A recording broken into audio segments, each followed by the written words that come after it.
Yes, it's your boy IQ MMA, and I'm back again after a long break.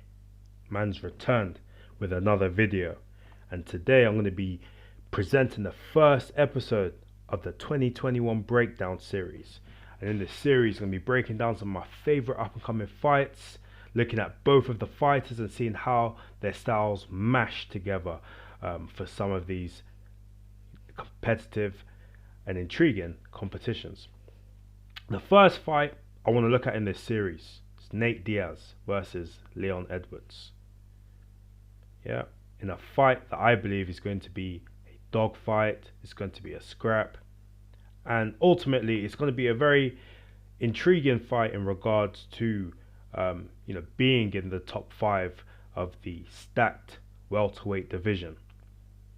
So firstly, looking at Leon Edwards, a very well-rounded fighter, hailing from Birmingham, England, originally from Jamaican descent, so born in Jamaica and then being raised in Birmingham. When I look at Leon, kind of analyzing some of his previous fights in the UFC, he's a slick striker.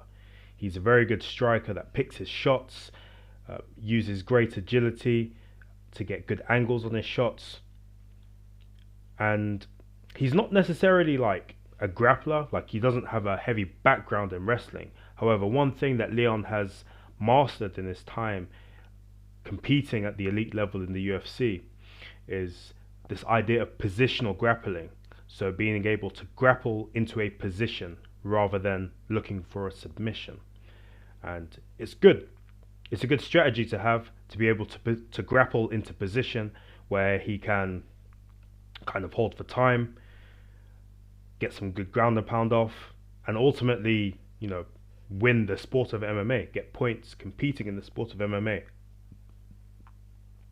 He's a very athletic guy. He has many attributes like strength, being a big, strong guy. There's a picture where he's compared to Kamaru Usman when they fought. There's a face-to-face of them. And Leon, he literally has a bigger head. He's taller. Leon's a big guy for welterweight. So he's got his strength, reaction time, agility, and he does have power as well, with one of the quickest knockouts in the welterweight division. So those are some of Leon's strengths. Leon as a person, he's a very calculated person. He's quite a serious guy.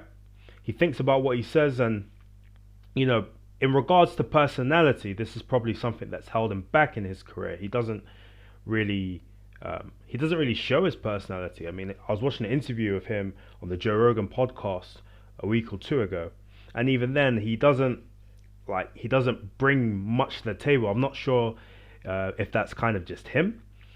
He's just kind of quite a chilled, kind of a bit more of a serious guy, rather than letting everyone kind of know his true kind of feelings and opinions and such. But that's kind of Leon as a person. He's quite calculated, quite serious, but quite laid back at the same time.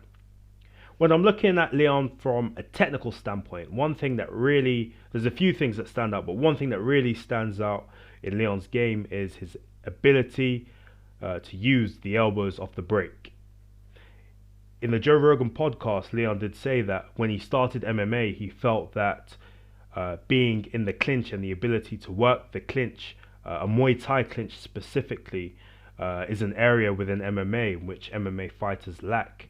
So understanding how to sweep from a Muay Thai clinch or to get elbows and knees from a Muay Thai clinch is an area that MMA fighters lack in, and therefore he's planned a lot of his game working within the clinch and getting elbows once the clinch has been broken, so on the break of the clinch. And this is something that's very smart from Leon. He's been very effective in doing this in his fights. Numerous fights he's been able to land very short elbows off the break. Look at fights against Rafael dos Anjos, Cowboy Cerrone, Gunnar Nelson. I think he actually, correct me if I'm wrong, but I'm sure he broke Gunnar Nelson's orbital bone with one of his elbows off the break. So that's a great strength that Leon Edwards has. Another strength that Leon Edwards has coming into this fight against Nate Diaz is the leg kicks.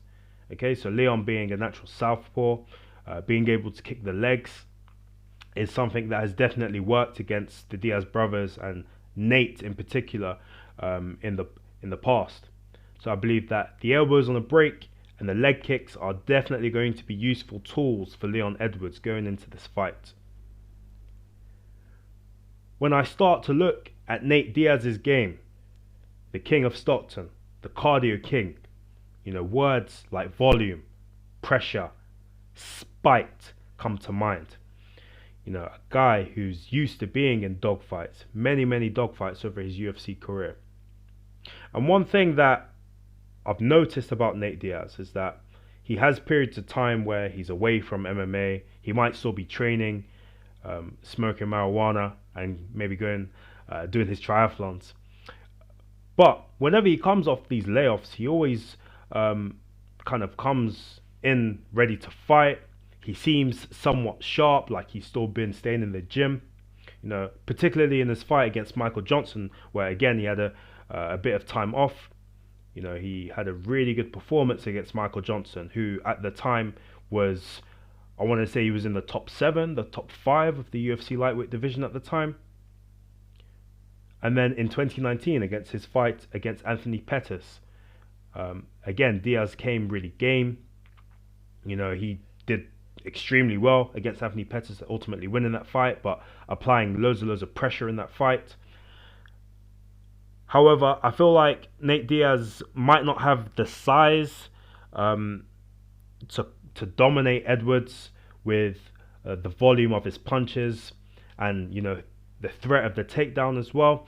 I'm not sure if Diaz has the size to kind of threaten Leon Edwards that way that he might have done against maybe Conor McGregor and some of his other opponents in the past. One thing that I will say about Nate Diaz again is that he has a nasty ground game. He has submissions coming in the form of guillotine, armbar, and triangle.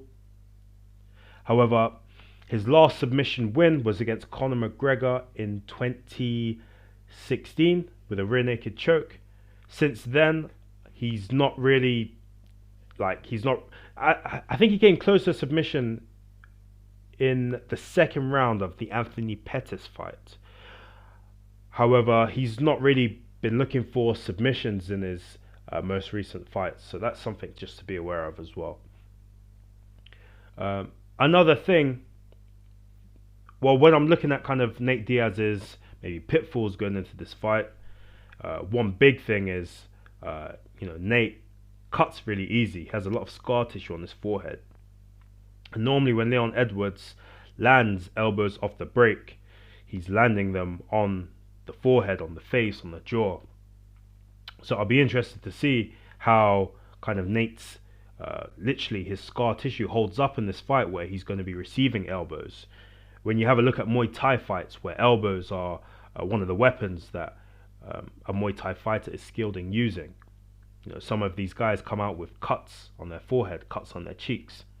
Nate Diaz cuts really easy, and Leon is proficient at using the elbow at the break. So that could be a pitfall for Nate Diaz going into this fight. Another thing is that Nate Diaz struggles with leg kicks. Nate Diaz is one of his 2